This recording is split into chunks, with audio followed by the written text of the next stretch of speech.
अयं पाठः परस्परं स्नेह सौहार्दपूर्णः व्यवहारः स्यादिति बोध्यति। यह पाठ आपस में प्रेम और सद्भावपूर्ण व्यवहार होना चाहिए, यह बोध कराता है। सम्प्रति वयं पश्यामः यत् समाजे जनाः आत्माभिमानिनः सज्जताः ते परस्परं तिरस्कुर्वन्ति। इस समय हम देखते हैं कि समाज में लोग आत्म अभिमानी हो गए हैं, वे एक दूसरे का तिरस्कार करते हैं।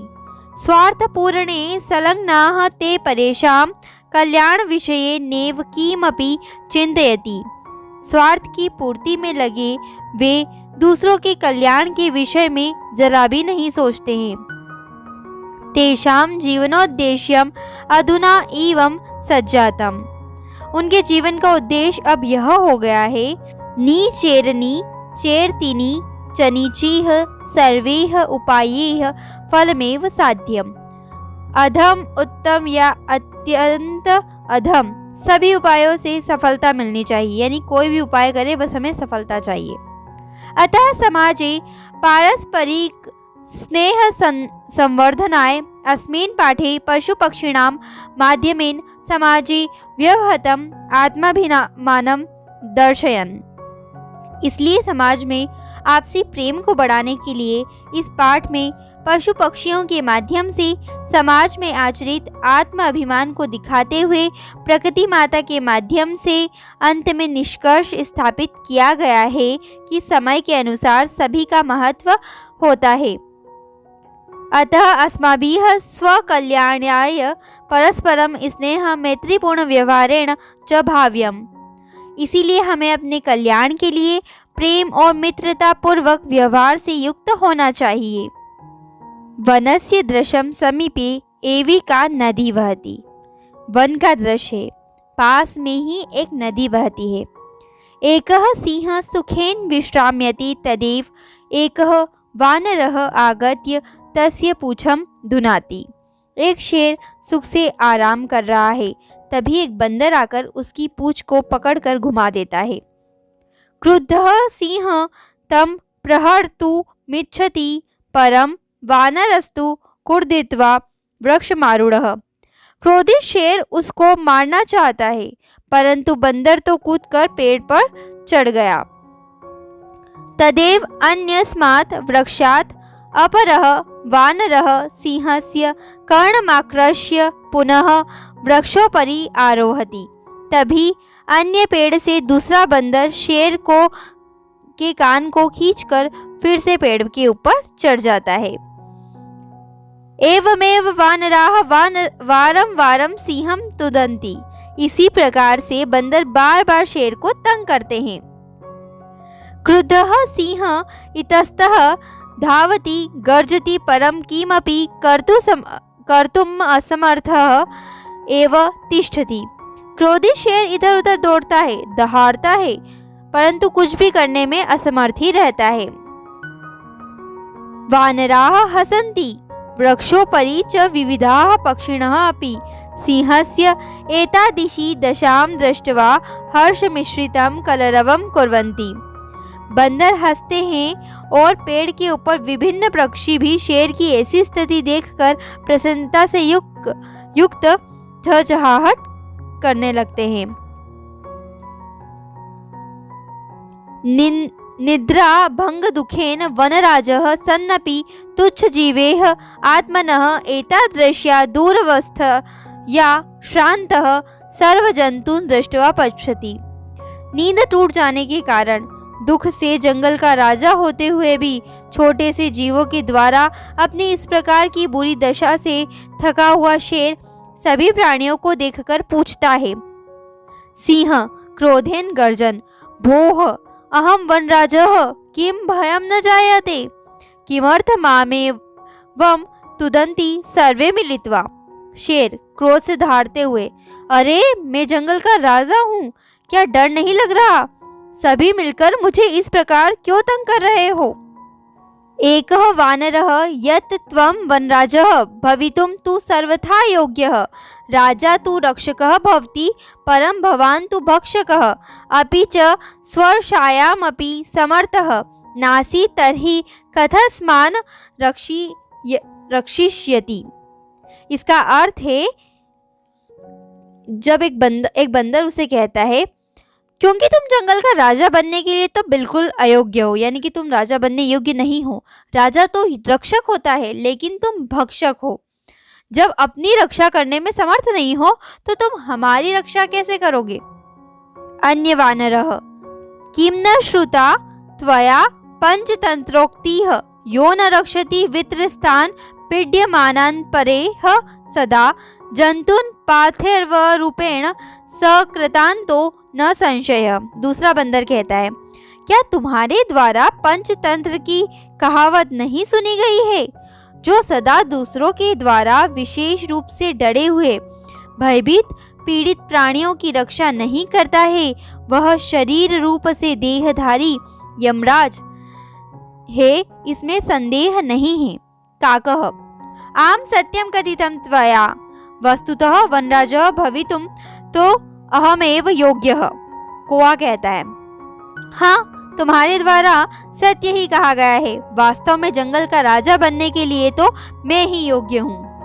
पिकः उपहसन कथं त्वं योग्यः वनराजः भवितुं यत् तत्र काका इति कर्कशध्वनिना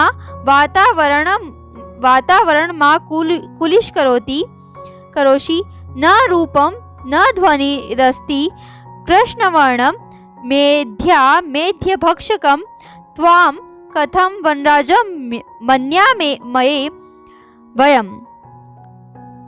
इतने में कोयल कहती है, उसकी हंसी उड़ाते हुए, तुम कैसे योग्य हो जंगल का राजा बनने के लिए? जहाँ कहीं भी काव काव ऐसी कर्कश आवाज से वातावरण को अशांत करते हो। न रूप है न आवाज, काले रंग के पवित्र अपवित्र खाने वाले तुमको हम जंगल का राजा कैसे मान ले? काकः अरे अरे किम जल्पसि यदि अहम कृष्णवर्णः तर्हि त्वं किम गौरांगणः अपि च विस्मर्यते किम यत् मम सत्यप्रियता तु जनानां कृते उदाहरण स्वरूपा अनृतं वदसि चेत् काकः दशेत्। इति प्रकारेण अस्माकं परिश्रमः ऐक्यं च विश्वप्रथितम् अपि च काकश्रेष्ठः विद्यार्थी एवं आदर्श छात्रः मन्यते। कौआ कहता है, अरे अरे क्या बोल रही हो? यदि मैं काले रंग का हूँ तो तुम क्या गोरे रंग की हो? और क्या यह भूल गई कि मेरी सच बोलने की आदत तो लोगों के उदाहरण स्वरूप है। झूठ बोलोगे तो कौवा काटेगा।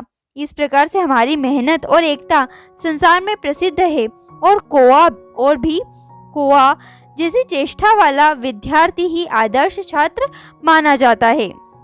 पिकः अलम अलम अति विकथेन किम विस्मर्यते यत् काकः कृष्णः पिकः कृष्णः को भेदः पिककाकयोः वसंत समये प्राप्ते काकः काकः पिकः पिकः।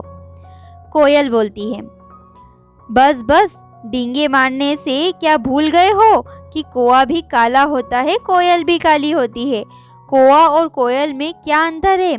बसंत का समय आने पर कोयल कोयल होती है और कौआ कौआ होता है। काकः रे परव्रत अहम यदि तव संतति न पालयामि तर्हि कुत्र स्युः पिकाः अतः अहम एव करुणापरः पक्षी सम्राट काकः। कौआ कहता है, अरे कोयल, यदि मैं तुम्हारी संतान का पालन न करूं तो कोयलें कहाँ रहेंगी?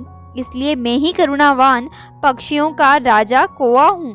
गजः समीपतः एवागच्छन् अरे अरे सर्व संभाषणं शृण्वन्ने वाहम् अत्रागच्छम् अहं विशालकायः बलशाली पराक्रमी च सिंहः वा स्यात् अथवा अन्यः कोऽपि वन्यपशून् तुदन्तहं जन्तुमहं स्वशुण्डेन पोथयित्वा मारयिष्यामि।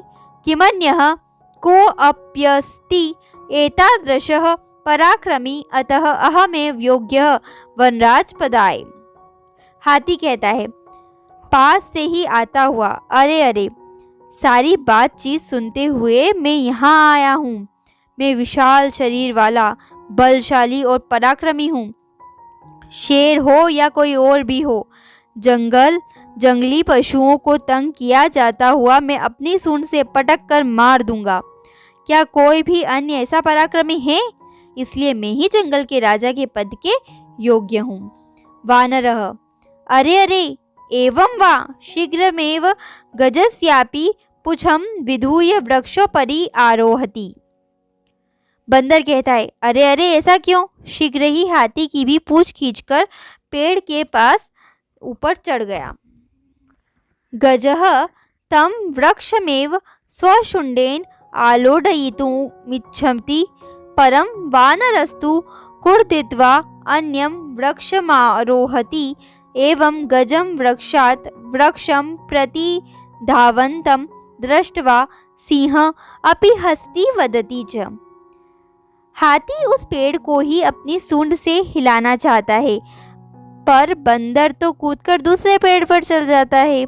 इस प्रकार हाथी को एक पेड़ से दूसरे पेड़ पर दौड़ते हुए देखकर शेर भी हंसता है और बोलता है।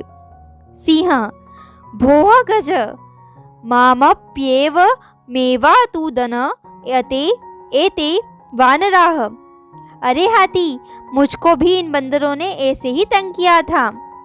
वानरः एतस्मादेव तु कथयामि यदहमेव योग्यः वनराजपदाय येन विशालकायं पराक्रमिणं भयंकरं चापि सिंहं गजं वा पराजेतुं समर्था अस्माकं जातिः। अतः वन्यजतूनां रक्षायै वयमेव श्रमाः।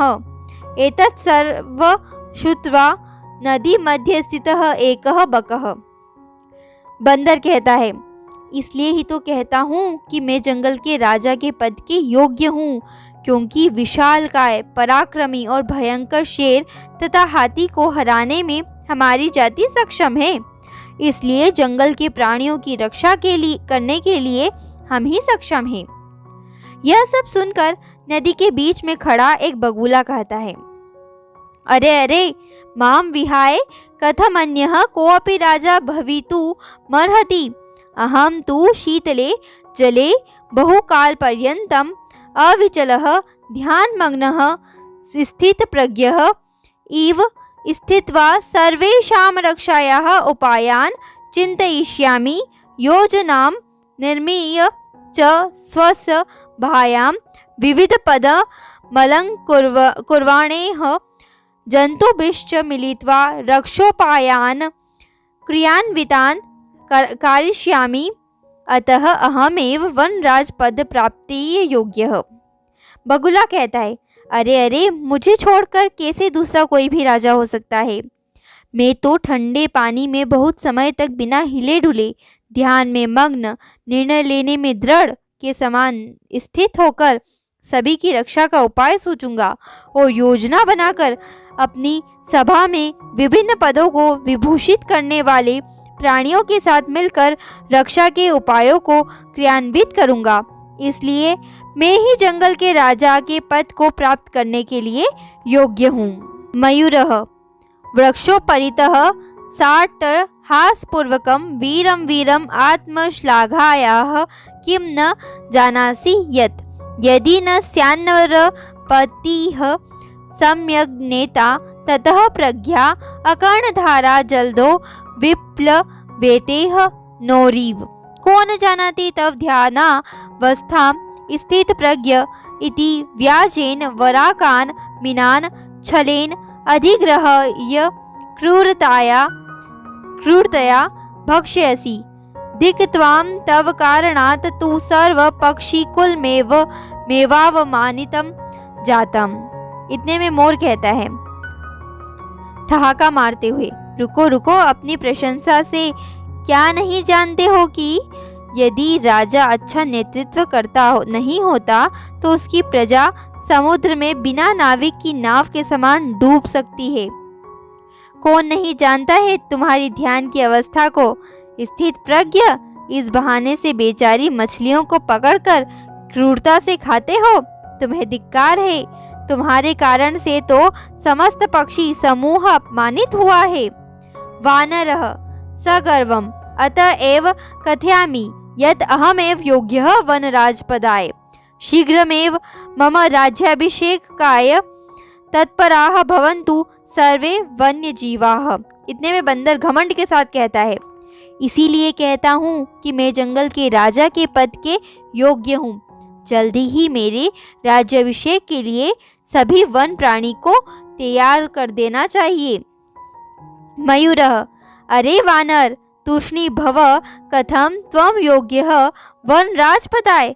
पश्यतु पश्यतु मम शिरसि राजमुकुटमिव शिखां स्थापयता विधात्रा एवाहं पक्षिराजः कृतः। अतः वने निवसन्तं मां वनराजरूपेणापि द्रष्टुं सज्जाः भवन्तु अधुना।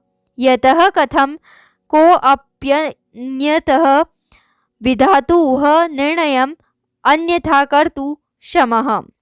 मोर कहता है, अरे बंदर चुप रहो, तुम जंगल के राजा के पद के कैसे योग्य हो। देखे मेरे सिर पर राज मुकुट के समान शिखा स्थापित करके विधाता के द्वारा ही मैं पक्षीराज बनाया गया हूँ। इसलिए जंगल में रहते हुए मुझे जंगल के राजा के रूप में भी देखने के लिए अब तैयार हो जाओ, क्योंकि कोई दूसरा विधाता के निर्णय को बदलने में समर्थ हो सकता है। काकः अरे अहिबुक नृत्यातिरिक्तं का तव विशेषता यत् त्वां वनराज पदाय योग्यं मन्यामहे वयम्। कुआ कहता है, अरे सर्पभक्षी नृत्य के अतिरिक्त तुम्हारी क्या विशेषता है कि तुम्हें हम जंगल के राजा के पद के योग्य माने।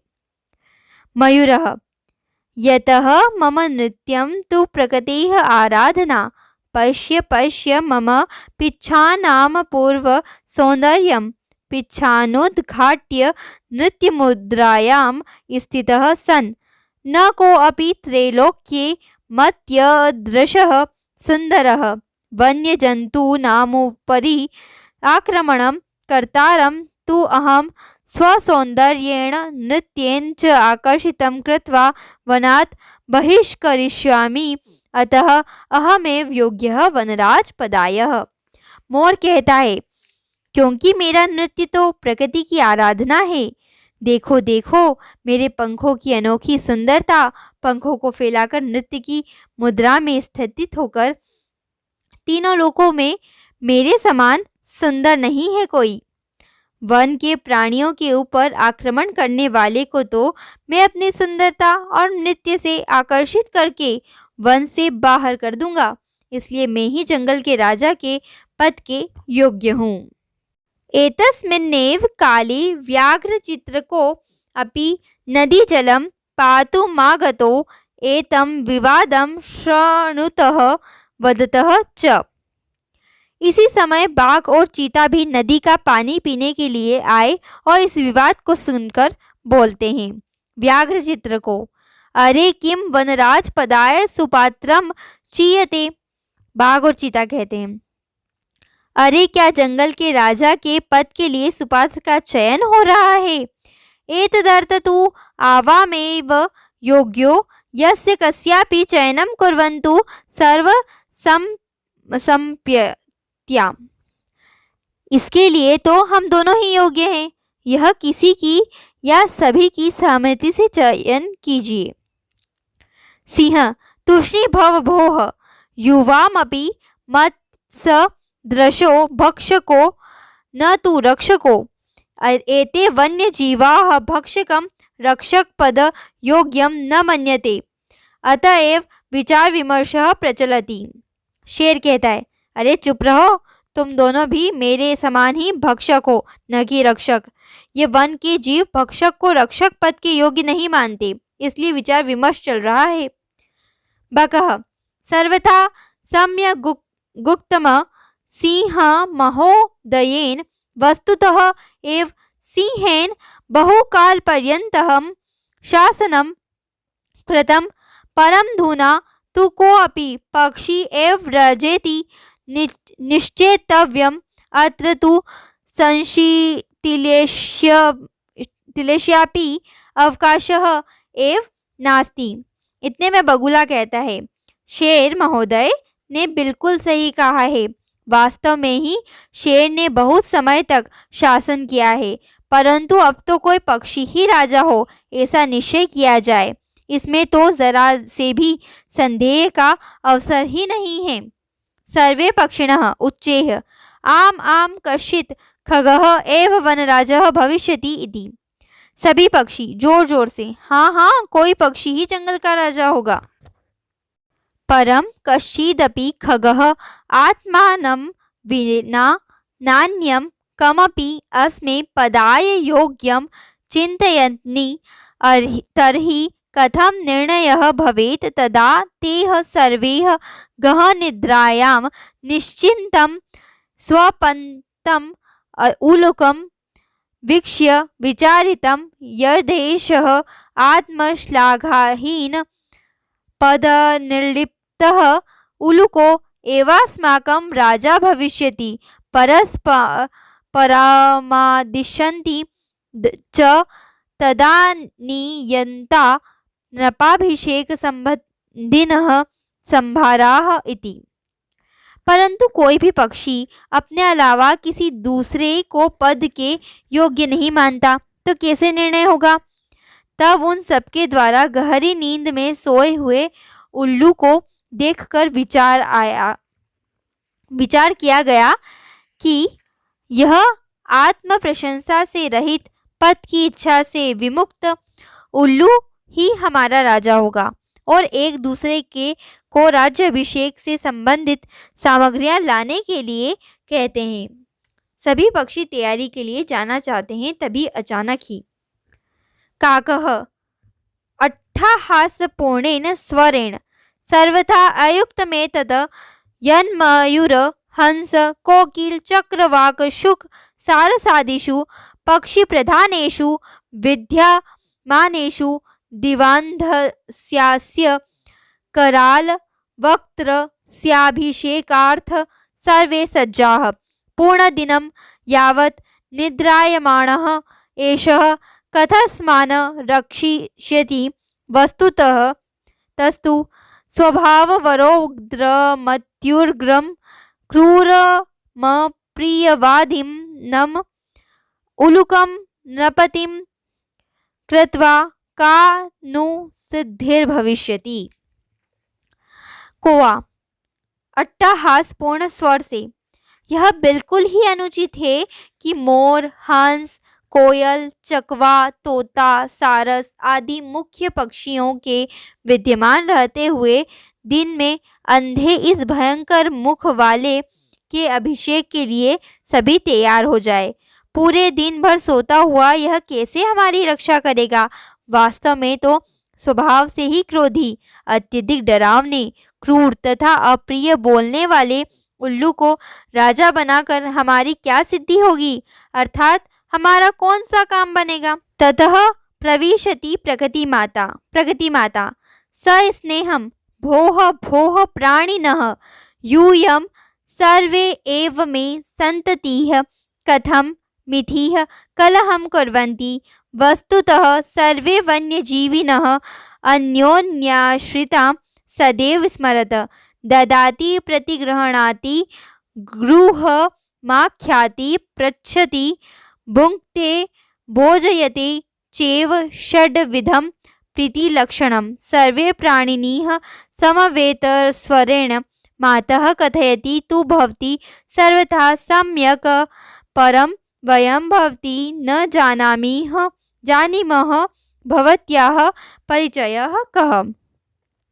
तभी प्रकृति माता प्रवेश करती है। प्रकृति माता कहती है स्नेहपूर्वक, अरे अरे प्राणियों, तुम सभी मेरी संतान हो, क्यों आपस में झगड़ा कर रहे हो। वास्तव में सभी वन के प्राणी एक दूसरे पर आश्रित है।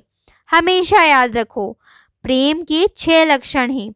देता है, लेता है, रहस्य बताता है, पूछता है, खाता है और खिलाता है। अर्थात इन 6 कारणों से आपस में प्रीति बनी रहती है।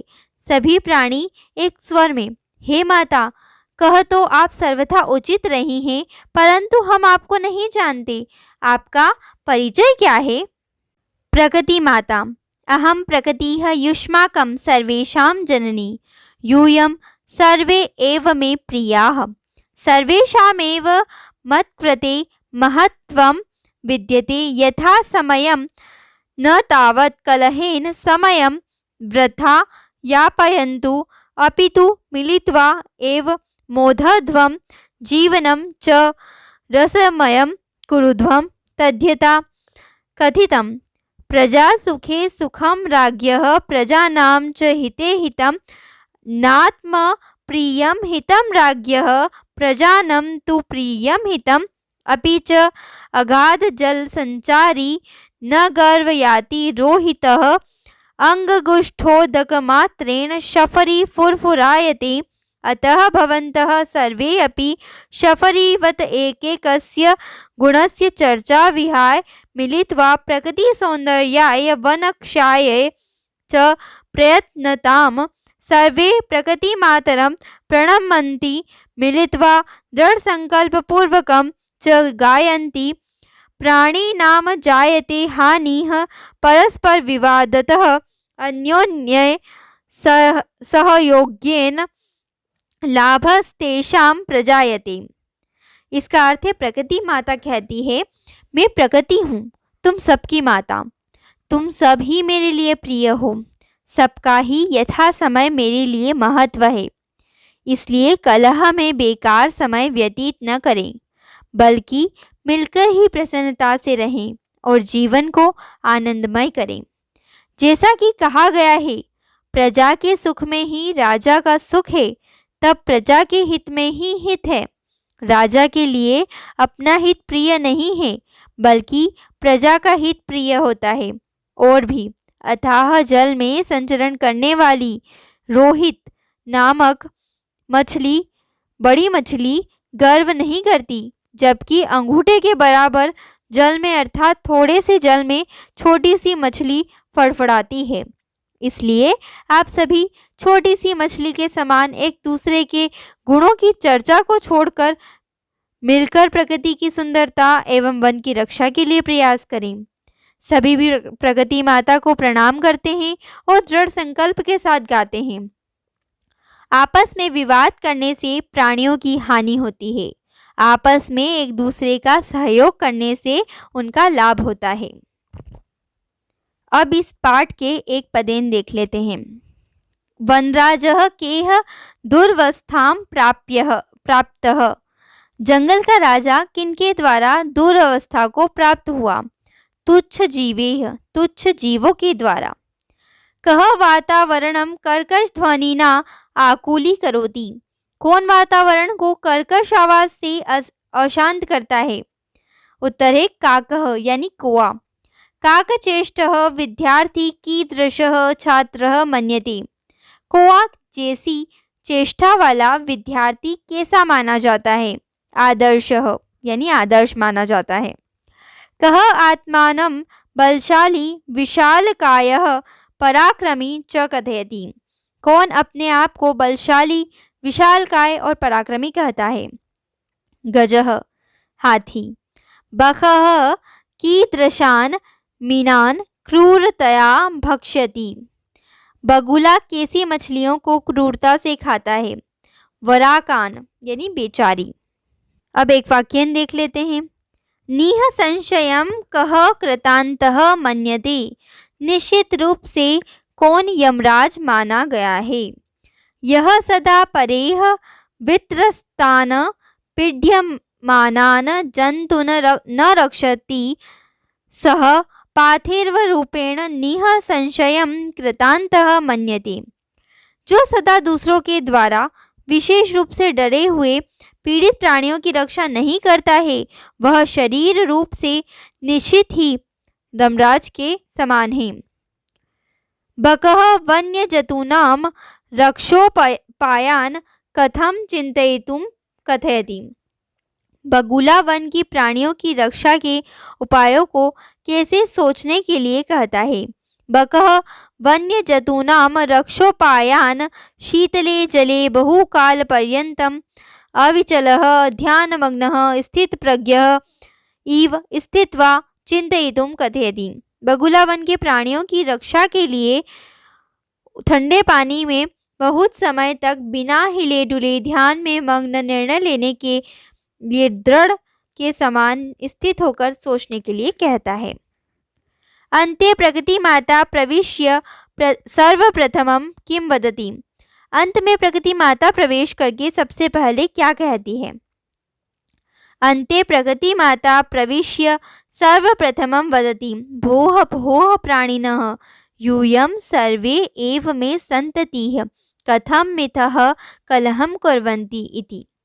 अंत में प्रकृति माता प्रवेश करके सबसे पहले कहती है, अरे अरे प्राणियों, तुम सभी मेरी संतान हो, क्यों आपस में कलह करते हो।